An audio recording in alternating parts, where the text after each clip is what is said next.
Good evening. I'm Chuck Gilbert. I'm on the board of Alaska Common Ground. I'm the treasurer for Common Ground. And I want to welcome you to tonight's discussion of Alaska's new election voting system, ranked choice voting. This event is co-hosted by the League of Women Voters of Anchorage and by Kenai Peninsula Votes. Thank you both to the co-hosts. Alaska Common Ground could not conduct the work we do without the support of our members and donors. If you would like to support events like this, please consider becoming a member or making a donation online at alaskacommonground.org. That's akcommonground.org. So I hope most people have signed on by now. We'll do a couple little housekeeping things. So this, of course, is a Zoom call, and we've got a couple things, the way we'll work this. If you want to ask a question, first we'll have presentations by Gail and Jason. I'll introduce them shortly. Presentations probably last maybe 20 minutes, something like that. And after that, we'll take questions. And actually, you can type your questions on the screen. There's at the bottom of your screen, there's a Q&A. So just type your questions there. And then when the presentations are over, we'll take those questions and we'll present them to the presenters, and we'll get some answers for you. So this event is being recorded, so you can listen to it or watch it later on, or show it to your friends or whoever might want to do it. It'll be on the website of alaskacommonground.org. So the event will run until about 8 o'clock. We have about 20 participants right now. So we'll see how many questions there are, but we'll plan to go until 8. But if there are too many questions, we'll carry on for a while until we answer most of the questions. So now I'd like to introduce the panelists. The first panelist is Gail Fenumiai, who's the director of the Division of Elections. She's a seasoned veteran of the division, serving nearly 17 years as an election coordinator, information officer, election program specialist, and director. She was director from 2008 till 2015 and returned as director in January 2019. Our second presenter is Jason Grenn. He's the executive director of Alaskans for Better Elections. He's a fourth generation Alaskan. Jason was born and raised in Anchorage and recently served as an independent state representative in the state house, where he led the fight on legislative ethics reform and championed economic development for Alaska. So I think I'll ask Gail to begin the first presentation. So please take it away, Gail. Okay, I'm going to share my screen. So let's see. So hopefully you're seeing a blue screen that says ranked choice voting, general election. So as many of you know, this was an initiative that got us where we're at today, Ballot Measure 2, a citizens-driven initiative that was approved by voters in the 2020 election by 3,781 votes. The intent of a voter initiative cannot be changed, or the initiative cannot be repealed for 2 years. And the act took effect in February of 2021. So that was when the division actually started developing procedures and trying to figure out how we were going to educate the public on this new voting system. There were just over 188,000 people who voted in the August special general election. So I'm sure most of you have seen the ballot and what it looks like, and hopefully are familiar with how to mark it. But I'll briefly go over it and then move into tabulation and results. Previously, the general election was operated under a plurality system, or winner takes all. For example, a race with 4 candidates, the winner could have been decided with 25% plus 1 vote. As you can see on this ballot at the top, there's a notation that is required by the law that basically says the candidate's designated affiliation does not mean that they're endorsed or nominated by the political party. It just means, or that the party or group associates or approves with that candidate. It simply means the candidate is registered with that party or group. Ranking candidates, other than ranking more candidates, does not affect your first choice. If you prefer, you can still vote for just one candidate. However, by ranking more than one candidate, you still would have a say in who wins if your top choice does not win. And as in the past, judicial retention candidates and any ballot measures will be voted on like before with a yes or no vote. This year's ballot is structured, and you can see by looking at our sample ballots, all the candidate races are on the front side of the ballot, and the back side of the ballot has the constitutional convention question, as well as judicial retention candidates. So now I'm going to talk about how to mark your ballot. So candidates will be listed in a grid, as an example shown here, with candidates listed in rows on the left and the numbered rankings in columns on the right. When you mark your ballot, you assign only one ranking per candidate: first choice, second choice, third choice, and fifth choice if you decide to maximize all, including write-ins. And for this election, the top 4 candidates for the primary, or if there were less than 4, the top candidates advanced to the general election. To vote for a candidate whose name's not on the ballot, as in prior general elections, you would write their name in on the write-in line and then fill in the oval to rank your choice.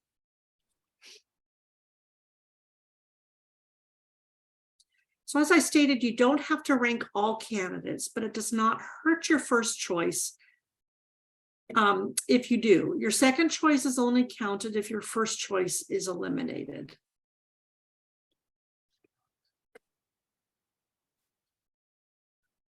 So here's some mistakes. We're trying to work on educating voters on mistakes to avoid when marking your ballot.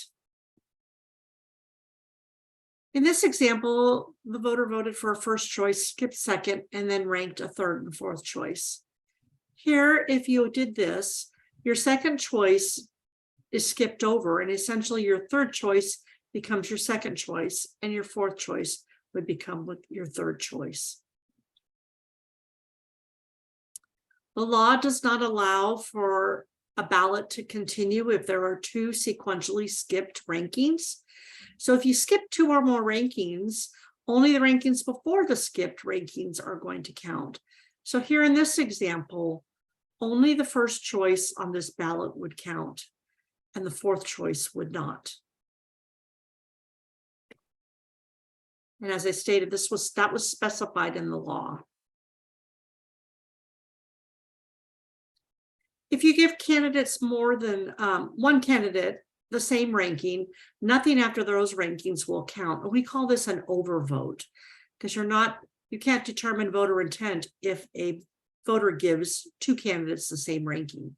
So here, only your first choice is going to count, and nothing after that will count either. And that again it was written in the law.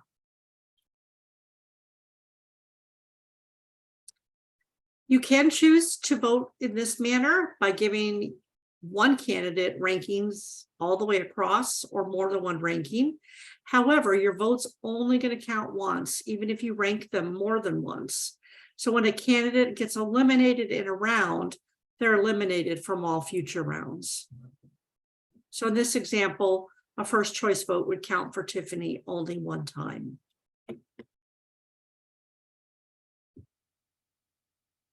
So this slide is going to demonstrate the tabulation process and just hopefully provide you with a little bit of information on what happens during that tabulation process. In a ranked choice voting system, it's not enough to know how many first, second, and third choice votes a candidate gets. We have to actually know the unique combinations on each voter's ballots to determine which candidate would then get a second choice vote, etc. So we count all first choice votes, and if a candidate gets 50% plus 1 vote in round 1, that candidate wins, and there would be no need to continue with ranked choice tabulation. If not, the counting goes to round 2, and we keep counting until 2 candidates are left, and the one with the most votes wins. So let's say this is your ballot. Candidate C has been given your first choice. Candidate B has been given your second choice. Candidate D your third, and candidate A your fourth choice. In this scenario, there is a 20 total votes. So to get 50% plus one vote, you would need 11 votes. And after counting all the first round choices in this example, candidate A has received 7 votes. Candidate B received 6 votes. Candidate C received 3 votes, and candidate D received 4 votes.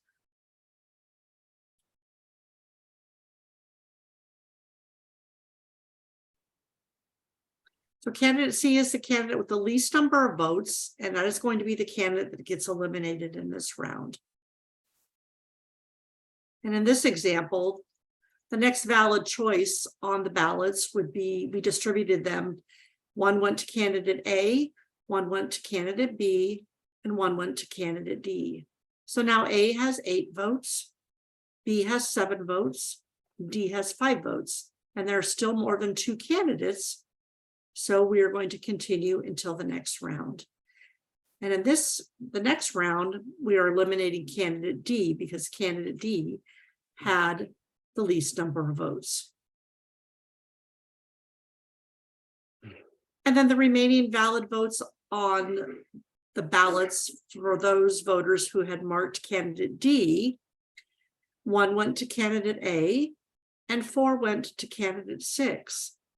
So candidate A now has 9 votes and candidate D has 11 votes. And there's 2 candidates remaining. So candidate B is declared the winner.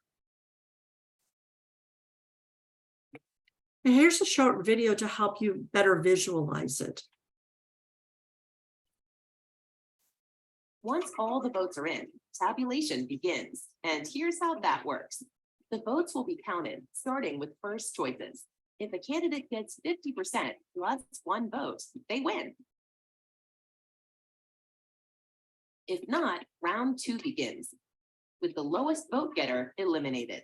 If your first choice was not eliminated, your vote stays with them.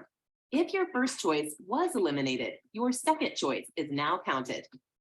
If you only voted for one candidate, your vote also stays with them, even if they are eliminated. Votes are tabulated again.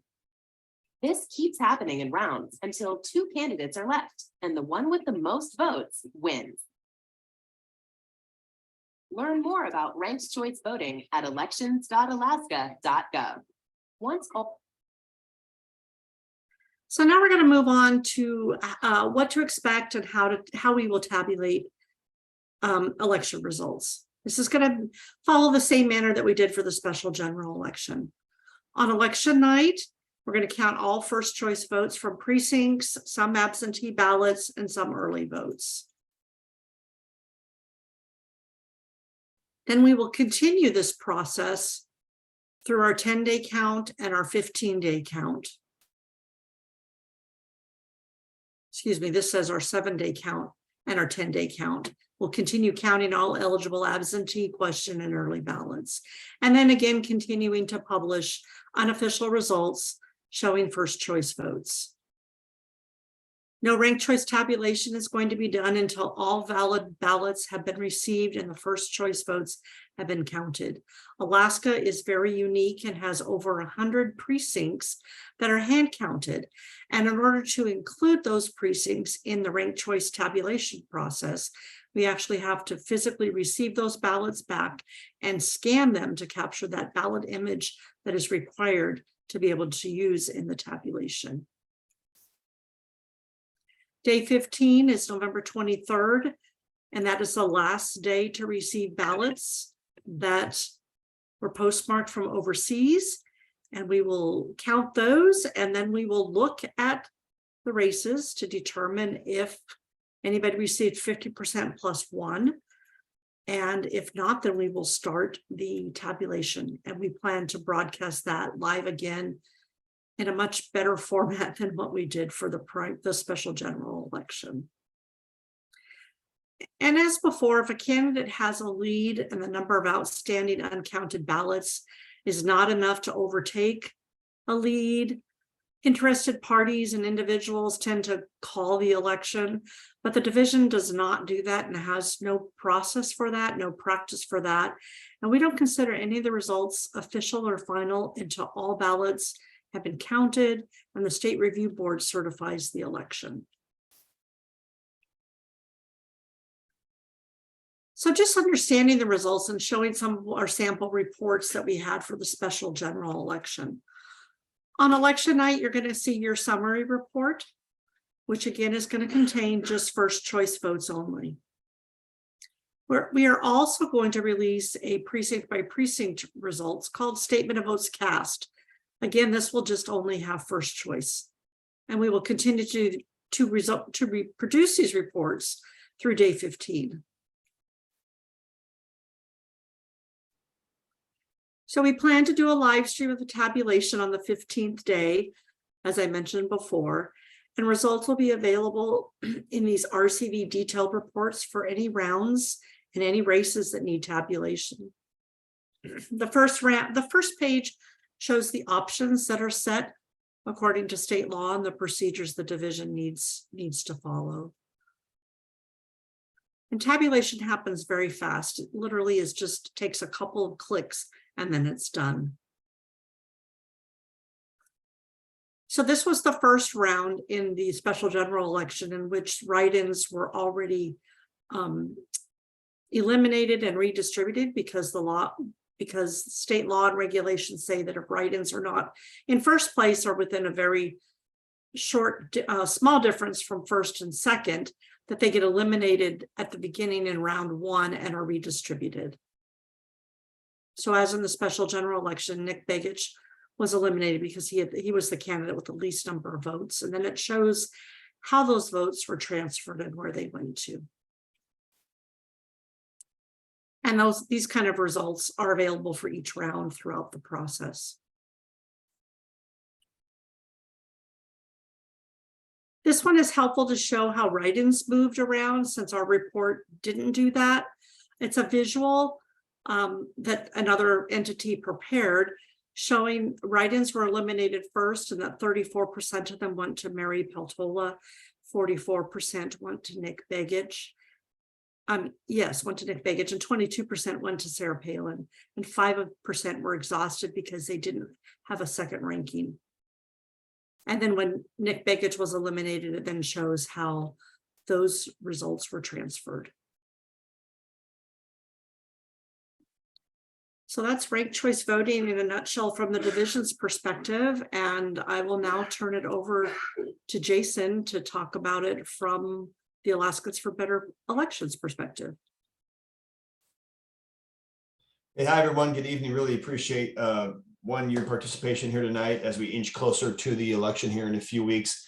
Also want to say a big thanks to Alaska Common Ground for hosting us, just doing a great job making sure that every Alaskan who needs information and wants to learn more about our new election system has the information in front of them in a great format to learn through this webinar.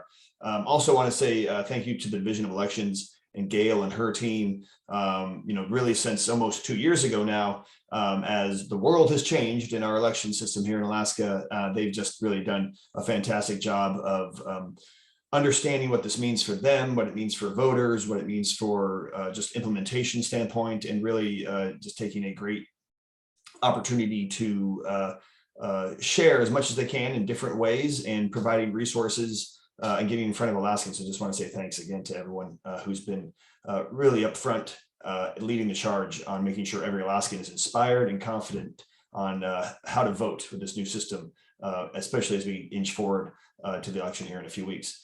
I'm going to share my screen here. Some of what I'll go through is a little bit of a repeat what Gail says, but really want to focus, give you some great context on what it means as a voter, what it means when you are sharing this information with others, and that you might have some context on what ranked choice voting means to you when you are thinking about how to use your ballot here in a few weeks. So again, this new statewide election system, it's all using the same system. We had our pick one primary back in August, where every candidate, regardless of their party affiliation, would appear on the same ballot every Alaskan would receive the same ballot depending on where they live. And then you as the voter got to pick just one person in that in those primary races. As we move forward, ranked choice voting, it's a little bit different. And all of these changes apply to basically anyone that we send to Juneau or anyone we send to Washington, D.C. So if you think of the state house, state senate, our governor's race, and then the U.S. Senate and the U.S. House, all of those elections use the same system with the open primary combined with ranked choice voting in the general election. Ranked choice voting, you might have been reading about it, you might have been hearing about it in social media and news outlets, but ranked choice voting, as Gail has said, it really just allows you, the voter, to rank a candidate in an order of a preference. You get to rank as many candidates as you would like, or as few candidates as you would like, which means you can rank just one person if you would like, or if you have 4 candidates on a race in your district, you can rank all 4, but it's up to you, the voter, to decide how many you would like to rank. Ranked choice voting is really sometimes feels like a new process to use in our elections, but it's used all over the United States in different ways. It's used in Australia for the past 100 years. It's used in Scotland. It's used in Ireland. It's used in many countries around the world. But here in the United States, it's used very different ways in different places. Maine is the only other state that uses it, but you can see here on the map that other states use it in a variety of different ways. New York City just used it in their mayor's race last summer. 23 cities in Utah just used it for the first time this past fall, just about a year ago. Many states in the southern region of America use it for their military and overseas voters. And then other cities like Minneapolis, Minnesota, Santa Fe, New Mexico, Oakland, and San Francisco, California use it for their mayor and assembly races. And then other organizations use it as well. The Republican Party of Utah uses it for their nominating process. The Virginia Republican Party uses it as part of their nominating process. Governor Youngkin, who is now the governor of Virginia, won a Republican primary through a ranked choice voting process. So it's used in a variety of different ways, but Alaska is unique as we're using an open primary system combined with ranked choice voting. We're the only state that does that. Gail did a great explanation of how to use your ballot. I'll just go through really quickly. Again, when you're thinking about how to rank candidates, think of it as sort of a love it, like it, they're okay type of mentality. Your step one is to find that top candidate, the person that maybe you have a yard sign for, very enthusiastic for, maybe you've even volunteered or donated to them, but someone who's your top candidate, they're the ones who get your first choice. If you have a second choice, you want a backup choice. Someone go, well, if my first choice doesn't make it for some reason, who would be okay? Who do I like enough to send to Juneau or Washington, D.C.? Who would I agree on some issues, maybe not all the issues or a lot of issues, but some issues, or maybe some of the really important issues to me, we do agree on. Maybe that's your second choice. And again, if you have a third choice or a fourth choice, again, thinking of it as a sort of a backup type, if my first or second choice don't make it, who would I be okay with sending to Juneau or Washington, D.C.? All you have to remember, though, is each candidate only gets to fill in one oval. Don't fill in, just to make it simple for yourself, really just think about filling in one oval per candidate. Really quickly, again, just show another way of voting. This is what kind of a ballot would look like. Again, Gail's team does a great job of explaining this and has lots of great visuals. The Division of Elections, you can download sample ballots as well for your particular district. Really encourage that if you know someone who is maybe confused a little bit or really wants to kind of practice this. You can go to the Division of Elections website to find more information. But this, if we were ranking best M&M flavors, how would we use that?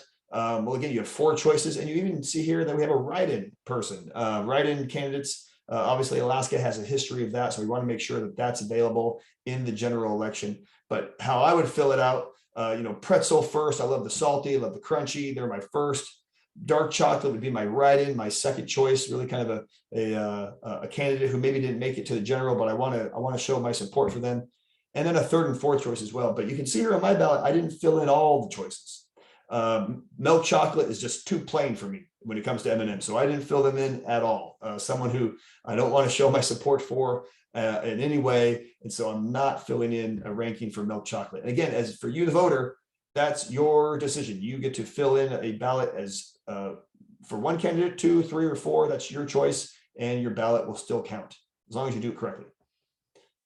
So again, what we don't recommend, only because it can cause confusion, or from a voter intent, it might think that you're doing something helpful. If you vote across the board for milk chocolate, your 1, 2, 3, 4, 5 choices, it does count for your first choice for milk chocolate. But if milk chocolate is eliminated from the race and we need to look at your ballot for your second choice, this would not help anyone. Your ballot would stop there. You don't have a backup choice. And so if you're going to vote for milk chocolate, maybe find a way to have a backup choice just in case. Again, this is not recommended. In fact, this particular example would spoil this part of your ballot if you gave a first choice to all of the candidates. Again, we don't know who your first choice goes to, just like filling in multiple ovals in previous ballots. We don't know who you're voting for. This would spoil your part of your ballot. No one would get support for the best M&M flavor of your ballot. So again, just one oval per candidate, and you'll be good to go. Gail did a great way with the video and the visuals of how votes are counted, but this waiting period that we have, that Gail mentioned, that 15-day period, it's not new, did not change because of ranked choice voting. Alaska has a very long-standing statute that allows for ballots to be postmarked up until postmarked by election day, counted up until 15 days. Obviously, Alaska, we have lots of unique reasons why we need that extra time counting votes, everything from military voters to overseas voters, college students, sometimes just bad weather, our geographic, our vastness sometimes can delay things. And so we want to make sure that every vote is received, every vote is counted. And that's why we have that 15-day waiting period. But ranked choice voting did not cause that. Ballot measure 2 did not cause that. It's just something that's been on the books here in Alaska for a very long time. So we often get asked why plurality elections aren't maybe something that aren't really showcasing voter intent as well. And why did we have to change the system? Well, in Alaska, we've had many candidates win without majority support. And what's great about ranked choice voting is you really have to show that you have the support, 50%, a majority of the support of your community. And ranked choice voting ensures that over half voters, 50% plus 1, will prefer your candidate. And with our state, our background, our electoral history, and even our voter makeup, we have the highest number of nonpartisan registered voters in the United States. We have the highest percentage of voters like that. And so with our long history of third-party candidates, independent candidates, and voters who want to have the freedom to vote for other people because they don't belong to one of the two major parties, ranked choice voting helps them explore that and really show their vote in a different way. Other benefits to ranked choice voting, it helps eliminate the spoiler effect. If you've ever voted and people go, oh, well, don't vote for that person, they're just a spoiler, or well, don't vote for that person because you don't want to waste your vote, quote unquote, waste your vote. Ranked choice voting helps eliminate that sort of attitude as a voter. So now you get to rank, you get to vote with both your head and your heart. If you have someone you really, really want to support, but you think they might not win, you can still vote for them in number 1. And when they're eliminated, if they're eliminated, your backup choice comes into play. And so making sure that ranking someone number 2 never hurts your first choice. If your first choice is in the race for the whole time, ranking someone number 2 will not come into play. It won't be counted. As long as that number 1 choice is still in, we never need to know your second choice. But if your first choice is eliminated, that backup choice is so important because now you as a voter still get to have the power of saying who wins the race. It encourages campaigns to engage on voters on issues.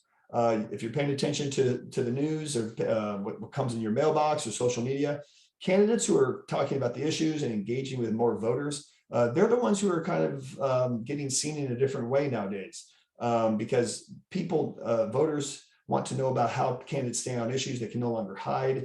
They can no longer just talk to their base. They have to talk to all the voters on all the different issues. And that's important when they're making policies in Juneau and Washington, D.C. Well, it requires, like, as I mentioned, it requires candidates to work towards that majority, not a plurality. And you do that as a candidate by obviously getting that strong first choice support, but also finding the ability to find common ground with other supporters of other candidates. In the past, if you could win with 40 or 45% by just making sure that the base of your party came out to vote, if you're an R or a D and you could win with 40, 45% and you win, you might think that's a good thing. But now to get to that 50% plus 1, how do you reach that 50% plus 1?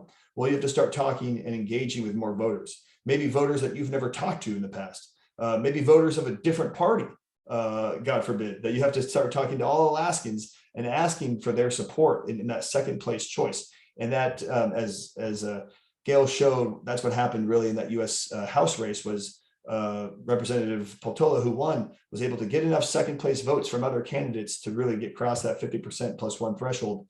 And it showed that she had a majority support from more Alaskans than just in a three-way race where someone could win with just 45%. So just to quickly recap, this is what that ballot looks like. Very simple. Instructions on the top, candidates on the left, your choices, your ovals, they're on the right. Again, Division Elections did a great job with that ballot design. Very clean, very simple, straightforward, pretty intuitive once you kind of see how it's used. But very straightforward. Just make sure you fill in one oval per candidate, and you'll be set. You can rank as many candidates as you would like. You can rank as few candidates as you would like. Those winners are going to receive the majority support from Alaskans. When we send them to Juneau or DC, they'll know that they have a good support of the voters here in our state.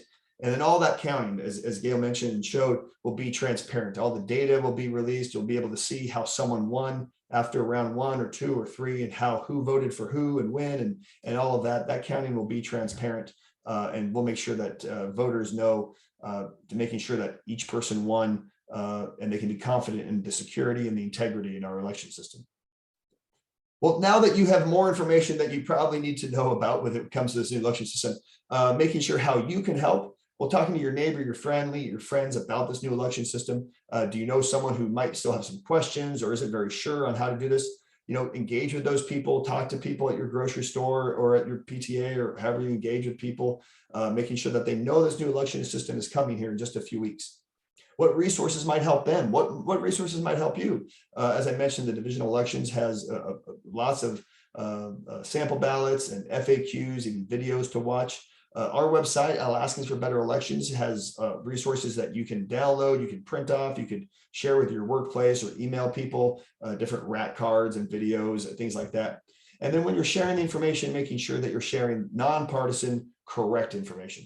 Obviously, in this day and age, you can find information that might be skewed or might be even just a little bit incorrect, but going to a trusted resource like the Division of Elections website, where it's nonpartisan, it's just straight information, making sure that you're sharing the correct information is always incredibly valuable to making sure that our elections run smoothly and that people are confident and inspired when they are voting, because we want as many people who want to vote are out there on election day and voting, using their ballot correctly, and really making sure that Alaska is a shining light to many other places when it comes to our confidence and our excitement about how we run elections here in Alaska. Well, really appreciate the time. Thanks again to Gail and her team at Division Elections and Alaska Common Ground. My email is there on the screen. It's jason@alaskansforbetterelections.com. If people have questions or they don't think of questions right now that we don't answer, or want more resources, or just want to share a comment, happy to engage with you on email. I'll stop sharing my screen. Thank you again for the time, and happy to answer some questions. Chuck, appreciate it. All right. Thank you very much, Jason and Gail, for excellent presentations. So we do have some questions. So let me just bring them up and let's go through them. So the first one is, my question is, if I'm really opposed to a candidate winning an election, is it better for me to rank them last or not rank them at all? And I've let Gail or Jason pick that one, whoever like. I can answer that. If there's a candidate that, I mentioned in the ranking system, there's kind of a love it, like it, they're okay.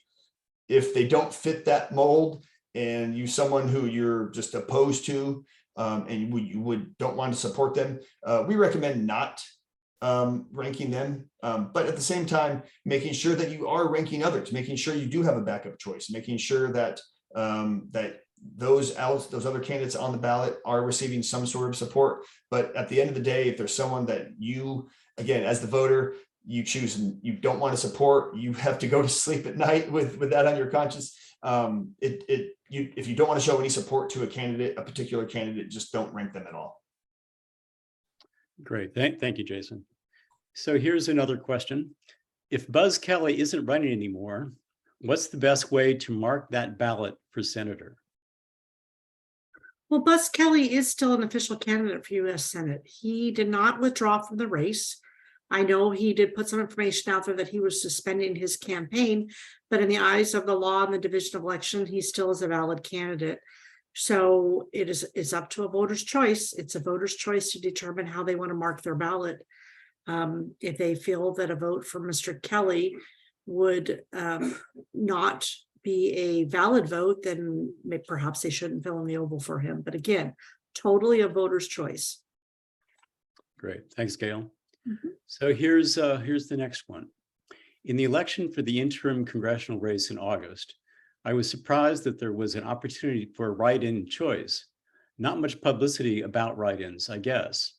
I learned later that there was a list of write-in candidates and only those 7 or so candidates could be write-ins. Also, it was my understanding that this list was only available at the polling site. Please explain. So I just lost it. Let me get back to it. Hey, sorry, Chuck, that was my mistake. This is Katie Severin from Alaska Common Ground. Let me just finish that out. As Chuck said, this question, this person asked, I learned later there was a list of write-in candidates and only those 7 or so who were on this list could be considered write-ins or filled in as write-ins. Also, it was my understanding that this list was only available at the polling site. And Gail, maybe this question is best directed to you. Can you please explain the process for write-ins? Certainly. So write-ins have to file a letter of intent to be declared an official write-in candidate, and they have to file that by the 5th day prior to the election. And what that means is that if the write-in votes come in, you can write in any name you want on the ballot and fill in an oval. But if the write-in votes meet the threshold of being in first, having the most votes, or in second place, and the difference between first and second is within a certain percentage that's outlined in statute, then the division would have to look at those write-ins individually. And if they were not officially filed as a write-in candidate, we would disregard those names. We do make the lists available at the precincts for voters to have if they ask and want to know who the write-in candidates are. The official write-ins are also available on the division's website on our candidate page as well. Okay, thank you, Gail. Here's another question, the last one we have at this point. Thank you for your help and time tonight. Ranked choice voting claims to give me a choice to rank the candidates, but in reality, it denies my additional candidates choices unless I follow the rules stipulated and regulated by ranked choice voting rules. As is explained, the rules of ranked choice voting prohibit me from ranking my favorite candidates 5 times. How is this legal? Thank you, Bill. So, Gail or Jason? Yeah, I can answer that. Ranked choice voting has been upheld by many different state Supreme Courts in Nevada here recently, in Maine, and then also here in Alaska, it's been deemed constitutional. And then in 2020, the US Supreme Court actually denied those in Maine to appeal it because they found it to be legal as well. So from a constitutionality standpoint, a legal standpoint, it's including here in Alaska, it's been deemed legal. Mostly because it upholds one person, one vote. If you were able to give 5 votes to the same candidate, that it would, in our country, we have one person, one vote. Ranked choice voting only allows for one person, one vote. It allows for a transfer of votes once a candidate is eliminated. As you saw in Gail's example, once someone is eliminated, basically that part of your ballot is then moved to who you rank second. And as a voter, that's again, we've mentioned several times, that's your opportunity as a voter to express yourself through the ballot. You can rank as many or as few as you'd like. So you have the same opportunity to rank as anyone else. And it's your choice as a voter to either rank 1 or 2 or 3 or 4. But that's your choice as a voter to engage with the ballot as you see fit based on the candidates who are on the ballot. All right, thank you, Jason. We don't have any other additional questions this time, but I guess I have one, and this is for Gail, I would think. Given that ranked choice voting is this new process, how big additional burden has this placed upon the division? I think the biggest burden for the division has been how we can adequately educate our voters on the new processes. And that has taken a lot of work. The administrative side of it is not difficult in how to count the ballots, how to prepare the ballot. It's getting the education, getting the word out, educating voters. So that's been our biggest challenge, but I'm really proud of the staff of the division. And I think we've really worked hard to get words out. In fact, you should be, I believe a mailer went out recently and another mailer is expected to go out, and there'll be ads in the paper. There's information in the, thanks, Jason. There's information in the official election pamphlet about ranked choice voting. So that's been our challenge. What can we do to clearly and simply explain the process without getting too deep into the weeds where we lose people?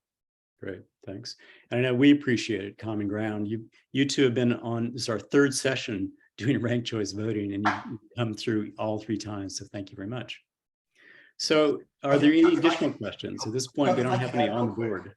If I could add real quick, back in August on the general or the special election and the primary election, and Gail probably has better numbers than I do, but we saw an incredibly low error rate of those engaging with their ballot, just a phenomenally low error rate. And we also saw incredibly high voter turnout. Our group did some polling during that 15-day window after the election in August. About 1,200 respondents who voted in that election. 85% found the ballot to be simple to use.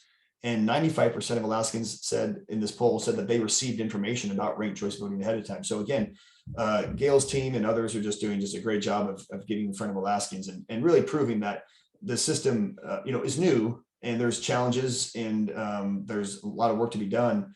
But Alaskans are finding it to be pretty simple and easy to use. And hopefully here in the next few weeks, I think we'll probably see really, really similar numbers. So again, just kudos to Gail's team and just pumping out information and being ready to chat at a moment's notice. Great. So I guess I'll ask you any additional questions. Go ahead and type them in at this point. And we'll go ahead and take them and answer them.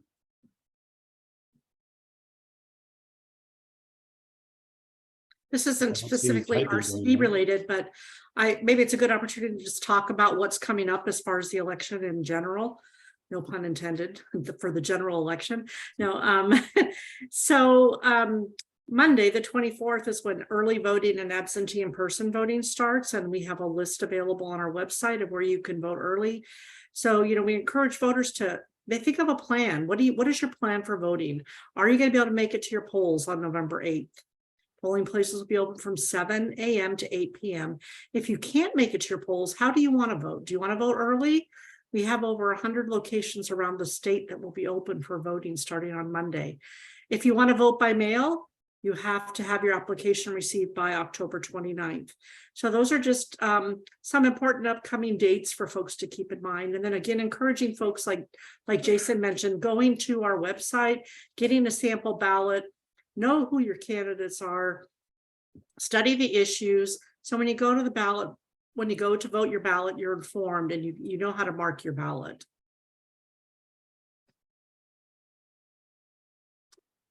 Well, great. I don't see any other questions. Unless there's some additional comments you two would like to make, maybe we'll close it out.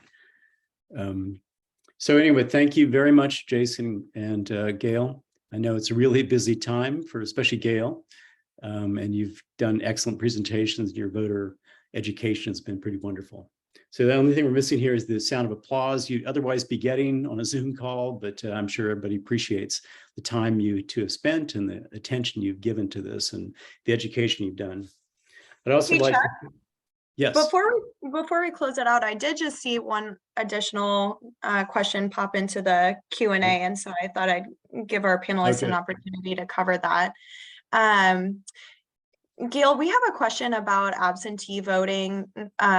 This attendee asked, if I have an absentee ballot, can I take it in anytime after the 24th and turn it in that way?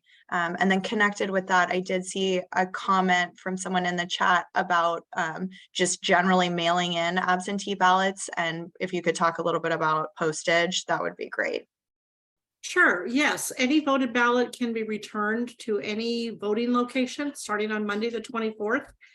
We just encourage voters before you turn your ballot in to make sure you've signed it, you've provided an identifier, and you've had your envelope witnessed. So somebody watched you sign that ballot envelope. And postage, yes, we have included information. Every ballot packet gets an instructional sheet, and on that sheet it tells you how much postage you need to apply. 84 cents, because the ballot, when we took it in to the postal officials in Anchorage, weighed it and it weighed over an ounce, so that kicked the price up to 84 cents. However, we do want folks to know that there is a postal regulation that says if by chance you only put a forever stamp on it, the post office is still going to handle that ballot and deliver it accordingly to the division without penalizing the voter. There will not be a delay in delivery. Thanks, Gail. And then just one more question. Do we have any additional need for poll workers? And if so, how might interested folks plug in?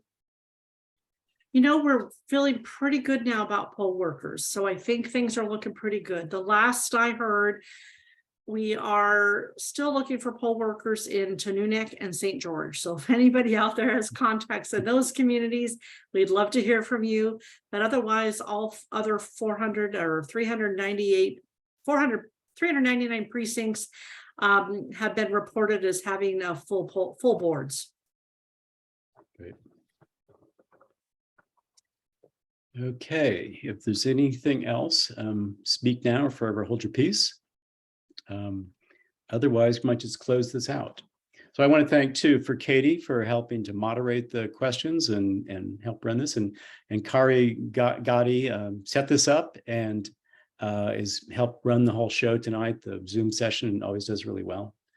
And so mainly thanks to all who attended. It's so important to learn how this ranked choice voting works, and thanks for paying attention and getting ready to vote. So if Common Ground has been around for a long time, since 1992. If you're not a Common Ground member, please consider joining by going to our website, akcommonground.org, or make a donation to help us support engaged democracy. So now we'll close out the session. So stay healthy, and make sure you get out and vote. So good night all.